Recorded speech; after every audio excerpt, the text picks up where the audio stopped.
Friends, स्वागत है आपका इस YouTube चैनल पे। तो हम जो है वो रैपिडेक्स इंग्लिश स्पीकिंग कोर्स जो है उसको पढ़ रहे थे। तो जो रैपिडेक्स इंग्लिश स्पीकिंग कोर्स जो है उस रैपिडेक्स इंग्लिश स्पीकिंग कोर्स को पढ़ रहे थे। तो जो रैपिडेक्स इंग्लिश स्पीकिंग कोर्स जो है उसका फोर्थ डे अपन ने देख लिया था। फिफ्थ डे है, टेंस है। टेंस में भी कौन सा टेंस चल रहा है? प्रेजेंट टेंस जो है वो अपना चल रहा है, जिसकी बेसिस जो चीज़ें थी वो अपन ने सीख ली थी। आज हम हिंदी से अंग्रेजी वाक्य को बनाना सीखेंगे। जैसे पहला वाक्य है कि क्या तुम अंग्रेजी पढ़ते हो, तो इसकी इंग्लिश अगर अपन बनाए तो do you study English. Do you study English यानी क्या तुम अंग्रेजी पढ़ते हो, तो do you study English. Next जो वाक्य है, जैसे आपको अगर रिप्लाई देना है कि हाँ मैं पढ़ता हूँ, तो आप क्या बोलोगे? यस आई डू, यानी मैं अंग्रेजी पढ़ता हूँ। हाँ मैं अंग्रेजी पढ़ता हूँ। आपसे क्वेश्चन किया गया था कि क्या तुम अंग्रेजी पढ़ते हो, डू यू स्टडी इंग्लिश, तो रिप्लाई में क्या आया? हाँ यस आई डू, यानी मैं अंग्रेजी पढ़ता हूँ। उसके बाद में जो सेकंड जो सेंटेंसेस है, एक क्वेश्चन है कि क्या लता क्या लता तुम्हारे घर आती है? तो ये क्वेश्चन ही है ना एक तरह से, इसका आंसर अपन देंगे। तो क्या लता तुम्हारे घर आती है, तो ये एक तरह से क्या है? क्वेश्चन है। यहाँ देखो डू का उपयोग हुआ था, क्यों? क्योंकि यहाँ पर यहाँ देखो डू का उपयोग हुआ है, लेकिन यहाँ किसका होगा? डच का उपयोग होगा, क्योंकि यहाँ जो है वो लता यानी शी का प्रयोग हुआ है। तो शी का प्रयोग होने के कारण यहाँ डच, और यहाँ ही का प्रयोग होने के कारण डू का उपयोग हुआ है।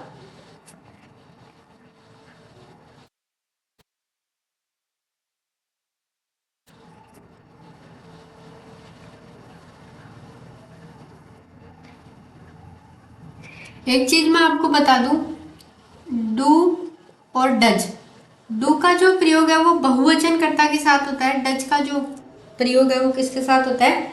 एक वचन कर्ता के साथ होता है। जैसे कि याद रखना, आई और यू, आई और यू के साथ में किसका उपयोग होगा? डू का उपयोग होगा। और ठीक है, डच का कभी नहीं होगा। आई और यू के साथ में किसका उपयोग होगा? डू का।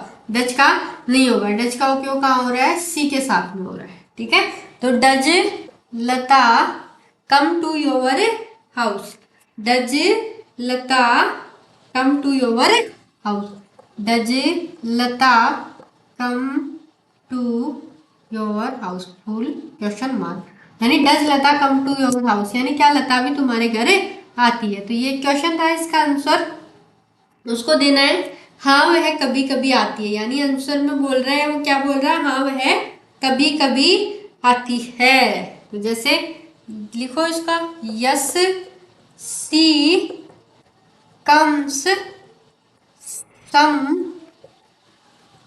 टाइम्स, यस सी कम्स समटाइम्स। देखो ये सिर्फ वाक्य नहीं है, इनमें बहुत कुछ सीखने को मिला। आप मीनिंग याद कर सकते हो। स्टडी यानी अध्ययन करना, डू डच का उपयोग आपने सीखा, और कम यानी आना, हाउस यानी घर, समटाइम यानी कभी कभी। आंसर दिया जा रहा है कि उससे क्वेश्चन किया गया था कि क्या लता तुम्हारे घर आती है, तो आंसर में उसने बोला हाँ वह कभी कभी आती है। तो यस सी कम्स समटाइम। तो इस तरह से जो है उस क्वेश्चन का आंसर दिया गया है।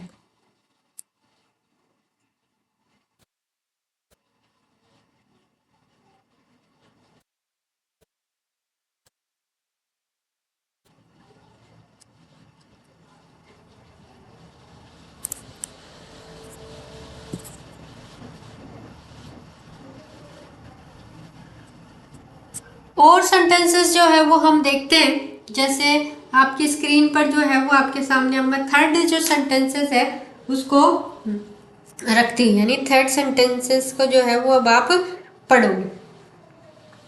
देखो उसके बाद में उस वापस क्वेश्चन किया जा रहा है उससे। जैसे मान लो मनीष जो है, जैसे मान लो यहाँ मैं थर्ड लिखूं और जो मनीष जो है, उस मनीष ने जो है वो क्वेश्चन किया है कि क्या दूसरे मित्र भी तुम्हारे घर आते हैं। ध्यान से सुनना, क्या क्वेश्चन किया गया है, क्या दूसरे मित्र भी तुम्हारे घर आते हैं। क्या क्वेश्चन किया गया है, क्या दूसरे मित्र भी तुम्हारे घर आते हैं, यानी लता के अलावा और भी जो हमारे फ्रेंड है, क्या वो भी तुम्हारे घर आते हैं। तो इसकी इंग्लिश में अगर उसको पूछ रहे हैं तो do other friends also come to your house. Do other friend also come to you, यानी क्या दूसरे मित्र भी तुम्हारे पास आते हैं या तुम्हारे घर आते हैं। तो do other friends also come to your house, या फिर आल्सो कम टू यू, आप ऐसे बना सकते हो। क्या हो जाएगा ये अब, आल्सो कम टू यू, यानी क्या दूसरे मित्र भी तुम्हारे पास आते हैं। तो दो तरह से सेंटेंसेस को मैंने बना दिया है। क्या दूसरे मित्र भी तुम्हारे घर आते हैं, तो do other friend also come to your house, और क्या दूसरे मित्र भी तुम्हारे पास आते हैं, तो do other friend also come to you. अब आंसर में जैसे मान लो श्यामल जो है वो, श्यामल आंसर देगा हाँ वे भी आते हैं। क्या आंसर देगा, हाँ वे भी आते हैं, तो यस दे डू, यानी वे भी आते। ठीक है, अगला जो लास्ट सेंटेंसेस है, वापस जो है वो मनीष जो है वो क्वेश्चन कर रहा है, किससे, श्यामल से क्वेश्चन कर रहा है। उसका क्वेश्चन आप ध्यान से सुनना कि मनीष ने श्यामल से क्वेश्चन किया है कि क्या तुम मुंबई में रहते हो, do you stay in Mumbai, यानी क्वेश्चन किया गया है मनीष के द्वारा श्यामल से कि do you stay in Mumbai, यानी क्या तुम मुंबई में रहते हो। तो मनीष कहता है नो, यानी मैं मुंबई में नहीं रहता, और वो बताएगा नहीं मैं मुंबई में नहीं रहता, आई स्टे इन कोलकाता, मैं कहाँ रहता हूँ, कोलकाता में रहता हूँ। तो इस तरह से जो है वो कन्वर्सेशन हुई है मनीष और श्यामल के बीच में। उस कन्वर्सेशन से अपन बहुत सारी मीनिंग याद कर सकते हैं, बहुत सारी चीजें सीख सकते हैं। तो ये जो है वो हमारा ए जो पॉइंट है जिसमें हम डू डच का उपयोग करना सीख रहे थे, वो जो है वो हमारा कंप्लीट होता है। नेक्स्ट जो बी पार्ट है उसमें अपन इज, एम और आर का उपयोग करना सीखेंगे। इस वीडियो में अभी तक जो है वो हमारा प्रेजेंट टेंस चलेगा, उसके बाद में हम पास्ट टेंस पढ़ेंगे, और उसके बाद में हम कौन सा टेंस पढ़ेंगे, फ्यूचर टेंस पढ़ेंगे। तो प्रेजेंट टेंस के अंदर डू डच का उपयोग करना सीख लिया, अभी इज, एम आर का उपयोग करना सीखेंगे, वो नेक्स्ट वीडियो में सीखेंगे। इस वीडियो में इतना ही, तब तक के लिए थैंक यू सो मच। आप देखिए कि डू का उपयोग कहाँ किया गया, डच का उपयोग कहाँ किया गया, इन सारी चीज़ों को सीखिए अच्छे से, इनको याद कीजिए। ठीक है, थैंक यू। इस वीडियो में इतना ही, और जो है वो और वीडियो में देखते हैं।